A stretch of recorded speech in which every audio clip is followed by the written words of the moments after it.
I was just having an academic conversation with ChatGPT about ethno-nationalism, and that the only people who are socially acceptable to be ethno-nationalists are Jewish people, Zionists. And they said the rationale for that is because of persecution, the fact that they are stateless, and the Holocaust. And I found that very peculiar, considering where's our state land? Where's our homeland? Where's our place to call our own? We have no state.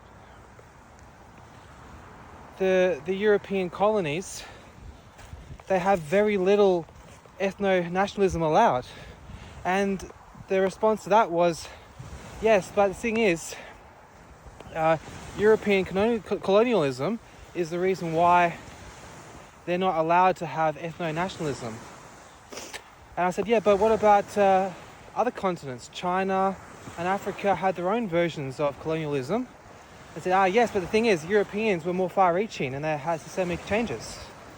So yeah, but I mean, a lot of Jewish traditions have been spread through America, through Hollywood, and so their culture has had far-reaching implications than European customs.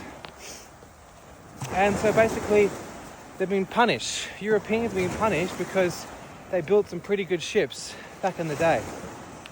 And so now it's their time to shut up and understand that they have no right to ethno-nationalism.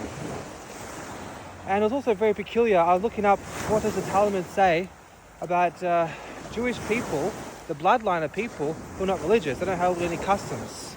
They're living in a life of sin. So like they're highly promiscuous, taking intoxicants outside of ceremonial customs, treating others unfairly, business practices that may be seen as uncouth.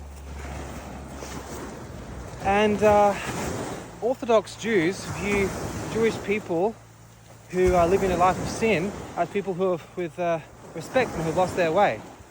Whereas it's completely different how they view non-Jewish people, regardless of their practices of sin against the Talmud, against the Torah. And it just made me realize it's a real practical benefit to have ethno-nationalism. Not the be-all end-all. It's not like, as important as fresh air or cheese, but it's still quite high up there.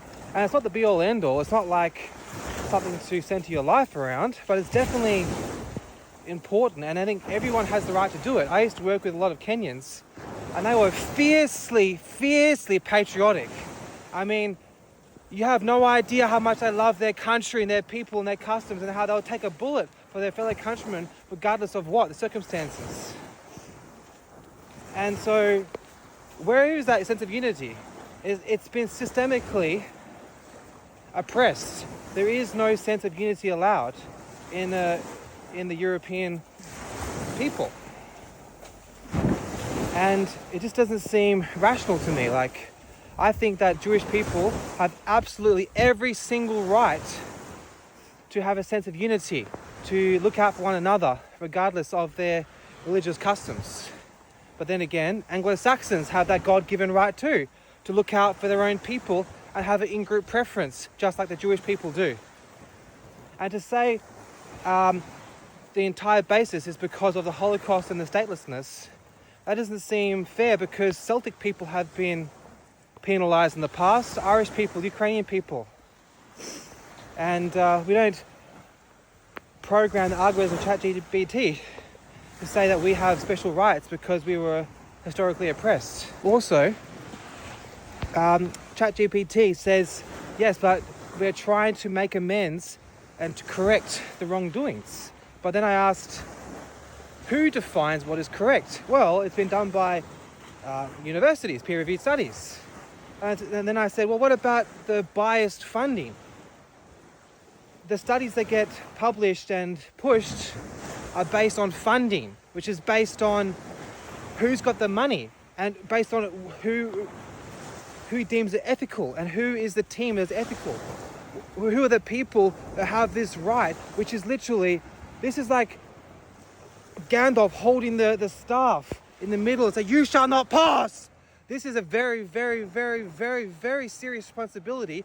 Who gets to dictate what is correct, what is ethically viable for a university study?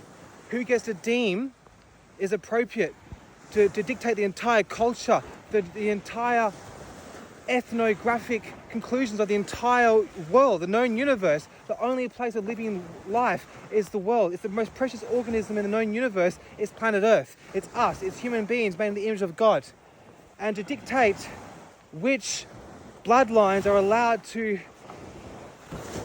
have ethno-nationalism and which ones are not allowed to, that is the single most powerful decision in the known universe, because it dictates we're at a very, very precious time in history where technology is meeting tradition.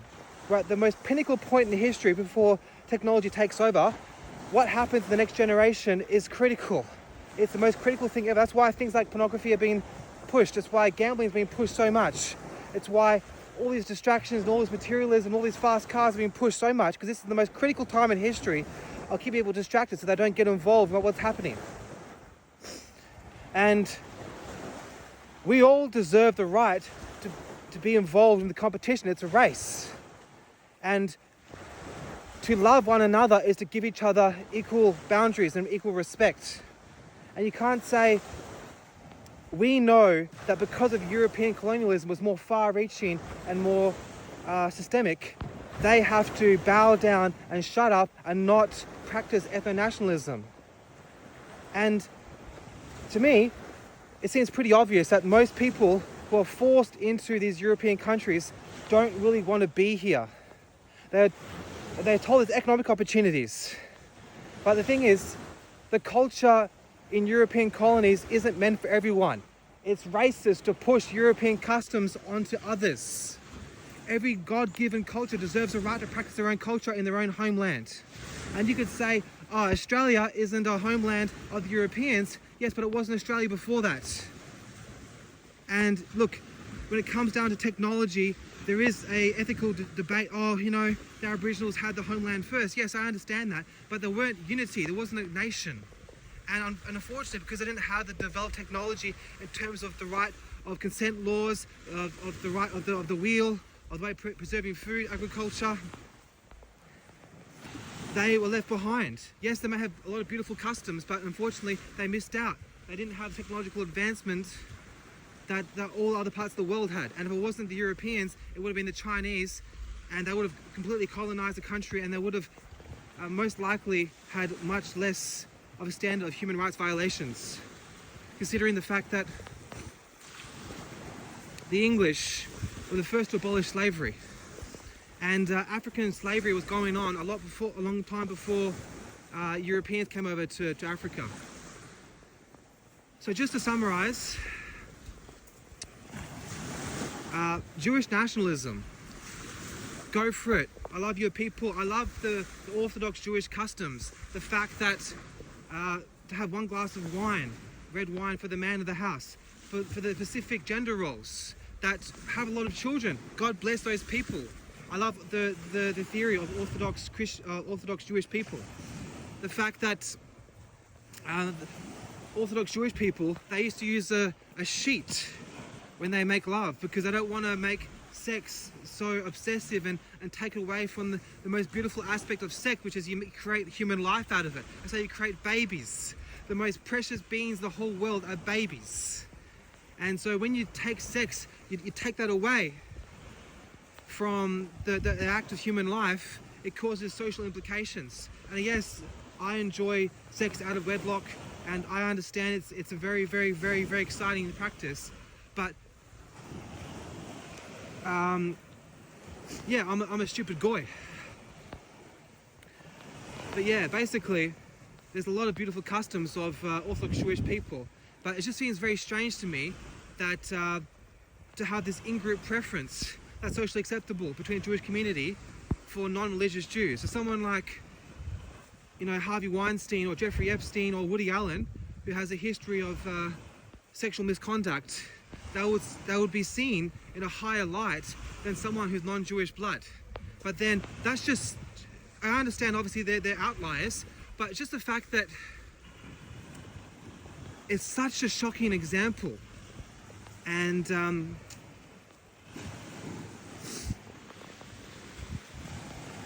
it's just so shocking that systemically the ability to have national pride is forbidden among Europeans. And I see this very strange anti-Muslim doctrine.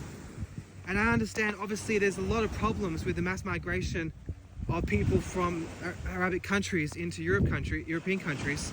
But you have to admit, it seems pretty obvious that the social engineering, the algorithms run by people like Mark Zuckerberg have been designed to push the biggest enemy of the Jewish people historically is the Muslim people. And so there's going to be a push to discourage any Muslim sentiment. And think about it, there's a lot of similarities between Muslim tradition and Christian tradition. And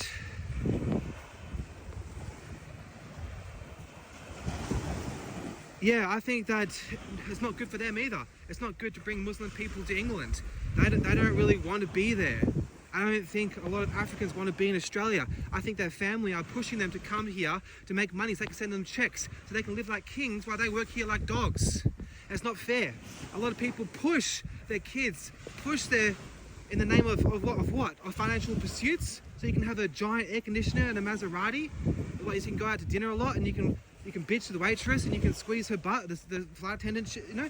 Who's to say that's living? Like, the worst part of European culture is the toxic capitalism, and that's what's being pushed on these other nations to say that you've got to come to European nations for this all this money, all this options for money. But that's the worst thing about European countries. So I think it's not good for them. It's not good for anyone. The excessive migration and pushing people to come to European countries like Australia, it's not good for anyone, because people don't feel safe when they don't know. Diversity is exhausting. People don't know who their neighbours are. It's exhausting, and there's so much oppression of knowledge. Like, people aren't willing to talk about the fact that the family unit has been pushed by Hollywood, by Zionistic Hollywood, to be anti-family. And I get Orthodox Jewish people, their families, they're beautiful. The ones that are having lots of kids, you know, the ones who are living true to the Torah. Good on them. But just one little thing, the fact that they have in-group preference and no one else is allowed to. And I don't think that's by mistake.